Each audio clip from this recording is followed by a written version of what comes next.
I'd be looking for this. I'd be looking. Come on, come on.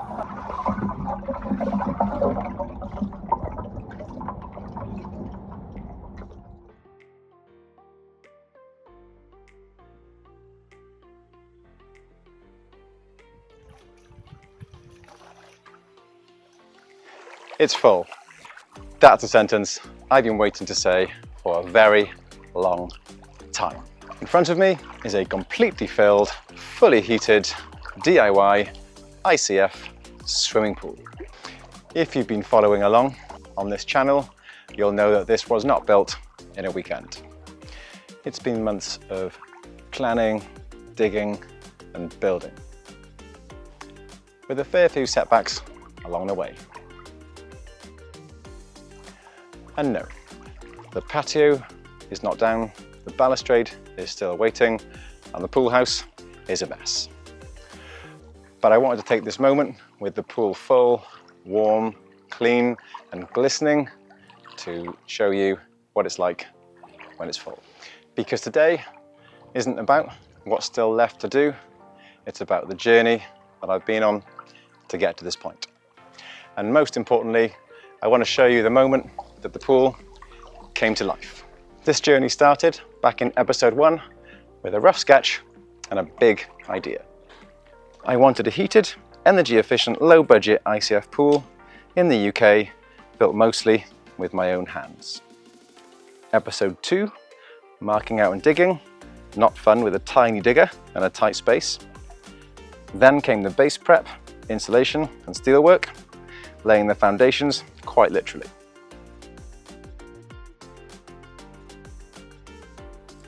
Episode 7, a massive milestone, concrete in the base, and things started to feel real. The ICF walls followed, stacking block after block.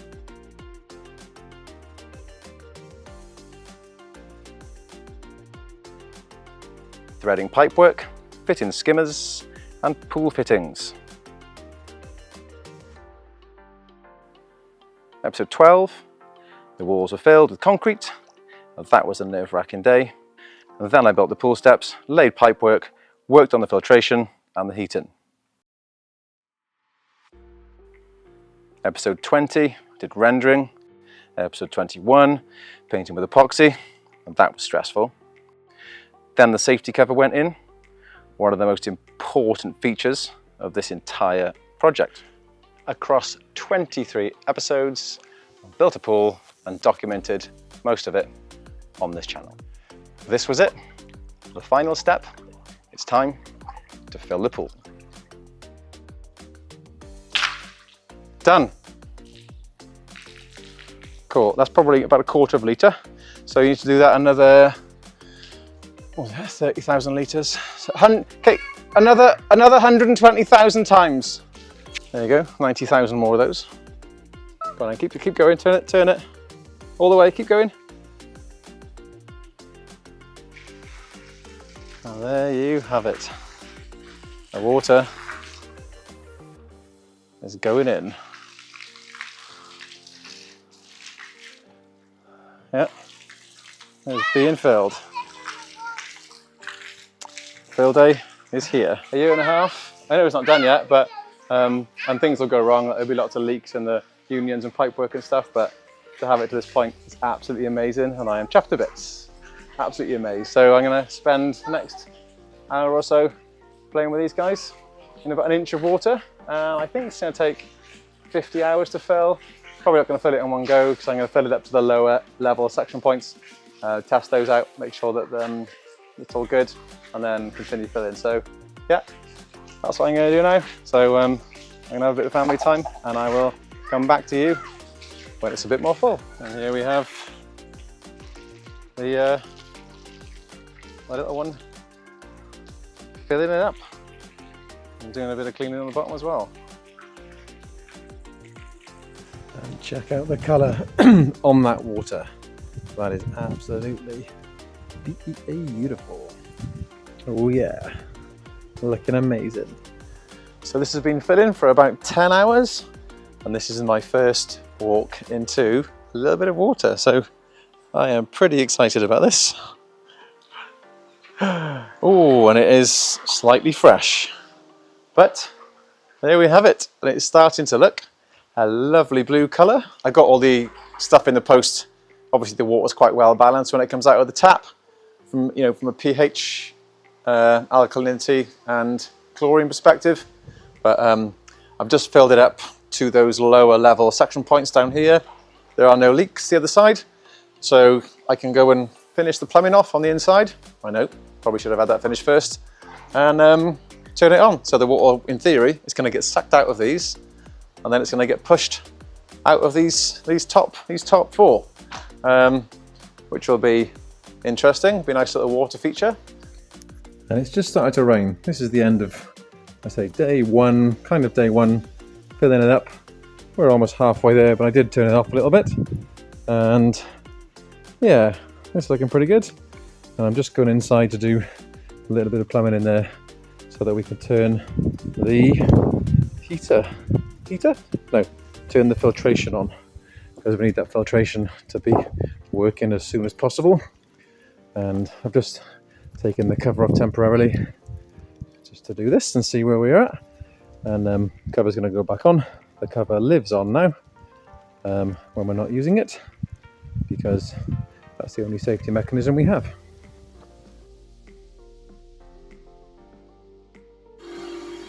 So I've just primed the pump. I've done something really dirty in here just to get it working. So because I filled it because I was too keen, I've got a bit of flex off there just to make that connection directly back to the pool. I've not even filled the sand filter up, and I got it on recirc, so it just recirculates and the water doesn't actually go through the sand filter. It's not going to the heater either. Those valves are also shut off, so it's just going straight through the bypass. And if you can see out here, the water is coming out there, and over there. So we're now on day number, I think number 2, or 3, hang on. Day number 3. The hose hasn't been on constantly because I've been checking the pipe work as we've been filling. And look at the colour. Oh yeah. I do like that Mediterranean blue. And it's only going to get bluer with the more water that goes in there. Now we're going to take the lid off there and fill the sand filter with glass media, and definitely not filter balls. So we're still filling up here, and I'm going to go for a little dip. It's just covering the 3rd step, and the pump is running. There's no filtration, but there is pump running. Temperature has been mixed. It's all mixed, and the surface temperature without a heater at the moment is, can you see that? It's 21.9, which is okay. So I'm just going to have a little play in this.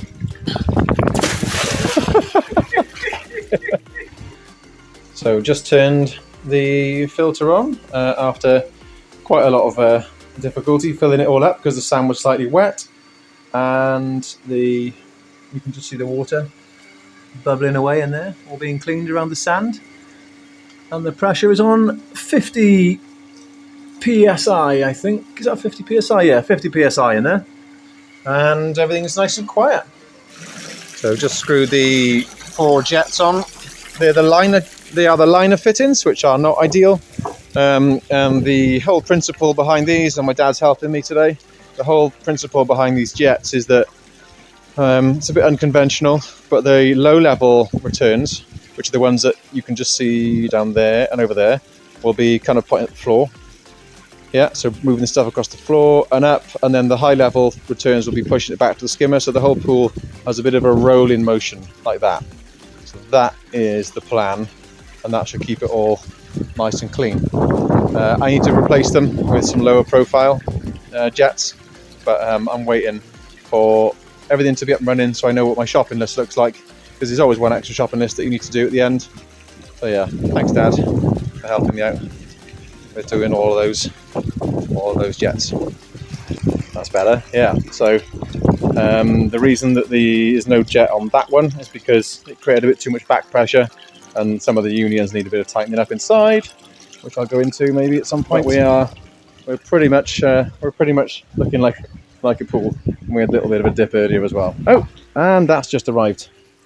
I bought that on eBay, got that for a steal with that cover over there, and that's going to be a nice thermal cover that floats on top. So these are still all exposed because we need to test and check for leaks everywhere. And I've just been putting some flexies. Again, I probably won't stay like this. This is just temporary. Some flexies on onto the heater. I'll probably go with solid everywhere. But this is just to get me up and running. Well, there's so much other stuff to do. I'm about to turn the heater on for the first time in coming up to 3 years. Say on, yeah, on. Something is happening inside there. So it goes up to 40. That'll do, won't it? EO3. Oh dear. There we go. That is now all sorted. It was flow rate, so I hadn't. Need to shut that off a little bit more in order to get a bit more flow rate into the heater, because it needs a certain amount of flow rate. So I had it completely open, so I've reduced it down a little bit, and now the heater is set to, I think we're going to go for 28 initially, and it's climbing up. Yeah, there you go. So it's been a year and a half doing this, and now I'm going to turn the tap off because it is finally full. Oh, by the way, that's a year and a half elapsed. I reckon 2 or 3 months. Full-time job, 2 or 3 months. Off we go. I thought it was a moment that maybe, there we go, which way? A moment that I can share. Yes, look at that, done. And now I'm going to flip the camera around and you'll be able to see what it looks like. And there we have it. Obviously there's a bit of finishing to do on the patio, but that is absolutely amazing. The water is 28.5, just half a degree warmer than I want it. 28 is really nice, and it is absolutely beautiful in there. And after months of mud, mess, CAD and planning, it was time to go for my very first swim. And this is a moment I will never, ever forget. I've been looking forward to this for about a year and a half. You ready, guys? 3, 2, 1, go!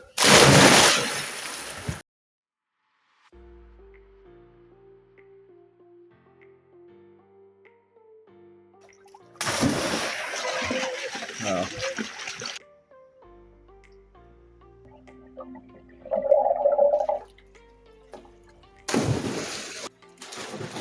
Yeah, Friday afternoon, about to have a pool party, and I'm going to try and do now something a bit clever, and I'm going to see if I can do the nighttime mode. Click. So 3, 2, 1, and click. Nighttime. That's cool, isn't it? And let's see if it works. Yes, it works. That's cool. There we go. One light. And it's got, I think it's got a chav mode as well, which is not the reason I bought it even. Yep, chav mode.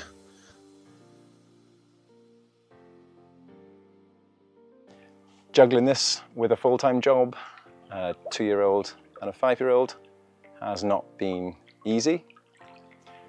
So a big thanks to my wife and kids who not only enabled this to happen, but we made a lot of memories during the build process as well. Perhaps most notably when we did some crash testing to test the strength of the ICF blocks. If you found these videos helpful or inspiring, I've left a Buy Me a Coffee link in the bottom for you to put out a small donation, and I'm going to use the proceeds to take my wife out for a meal. If you haven't already, please do hit subscribe, because the next videos that I'll be publishing will be all around the cost. Firstly, it'll be around the cost to build the pool, I'll try and focus just on the pool area and split out the costs, because you may already have a patio or area around there that you don't want to touch. And then the second video will be all around the maintenance and heating costs. So the whole idea behind this pool is that I built it to be as cheap as possible to heat with that air source heat pump, and also the cleaning system as well. Currently I'm just running it with chlorine that I'm manually dosing, so I'll be following up with a couple more videos, because I know there's lots of questions I haven't answered. There's lots of stuff that I've done with regards to the equipment, mechanical stuff, so I'll probably do a little bit of a video around answering a lot of the questions that I've had as well, hopefully. So yeah, please give a big like, big thumbs up on this video. Also, please feel free to share the video as well. And I'm going to go away with the family and friends, have some barbecues, enjoy this lovely 30-degree weather that we've got in the UK at the moment. And I'll get onto those videos as soon as possible. But for now, thank you very much for watching, and I will see you next time.